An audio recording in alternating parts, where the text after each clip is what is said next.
Hello दोस्तों, मैं केशव झा और आप लोग देख रहे हैं महिनाम टैक्स हेल्प यूट्यूब चैनल।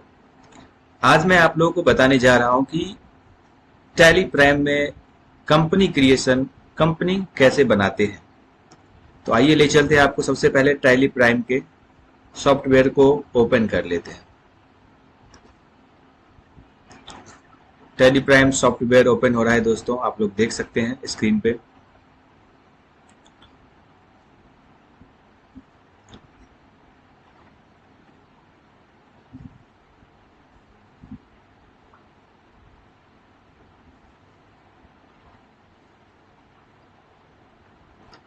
तो हमारा टैली सॉफ्टवेयर ओपन हो गया है दोस्तों। टैली सॉफ्टवेयर को चलाने के लिए, यूज करने के लिए एक लाइसेंस की जरूरत पड़ती है। इसे परचेज करना पड़ता है टैली, तब जाके हम लोग टैली यूज कर पाते हैं। लेकिन टैली ने स्टूडेंट्स के लिए एक वरदान दे रखा है। ये स्टूडेंट्स के लिए एक वरदान से कम नहीं है। टैली ने अपने सारे फीचर्स को सीखने के लिए, सीखने के पर्पज से दे रखा है कि आप सीख सकते हो। तो यहाँ देखिए, continue in educational mode, use license from network, यानी कि अगर आपके पास लाइसेंस है तो आप लाइसेंस के थ्रू चला सकते हो, नहीं तो आप एजुकेशनल मोड में कंटिन्यू कर सकते हो।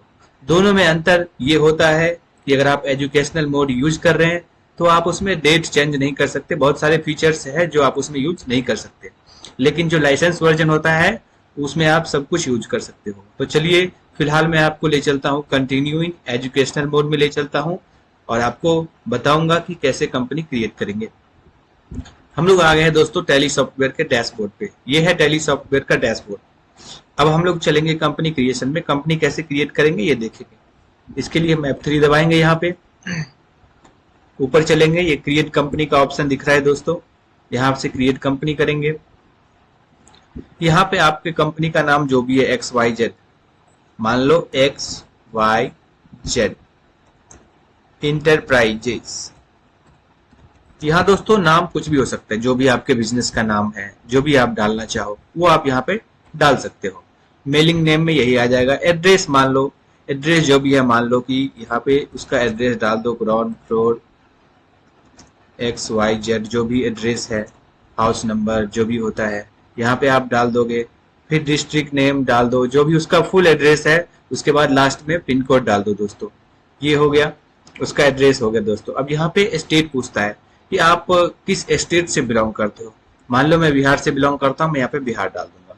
कंट्री इंडिया अपने आप उठा लेगी। पिन कोड आप डाल दो, आपके एरिया का जो भी पिन कोड पड़ता है यहाँ पे पिन कोड डाल दो।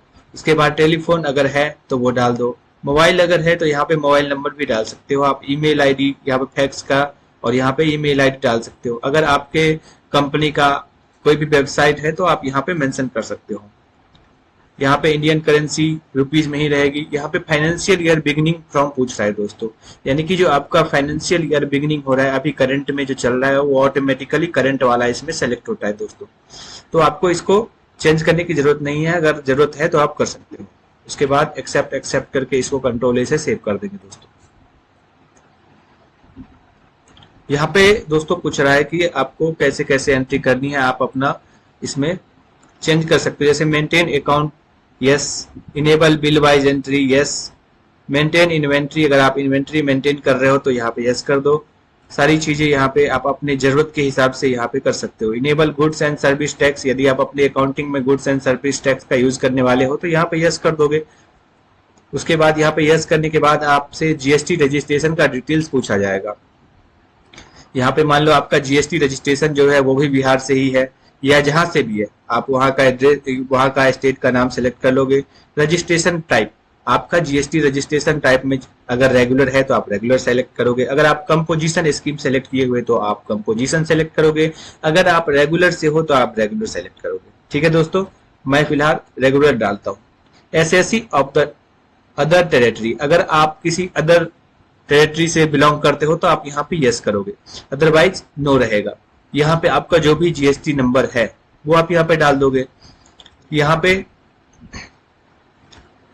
उसके बाद पीरियोडिसिटी ऑफ जीएसटी R1, यानी कि आपने जो जीएसटी ले रखा है उसका रिटर्न आप कैसे ऑप्ट कर रखे हो, मंथली कर रखे हो या क्वार्टरली कर रखे हो, जो भी कर रखे हो वो यहाँ पे आप डाल दोगे। उसके बाद जीएसटी यूजर नेम क्या है वो डाल दोगे यहाँ पे।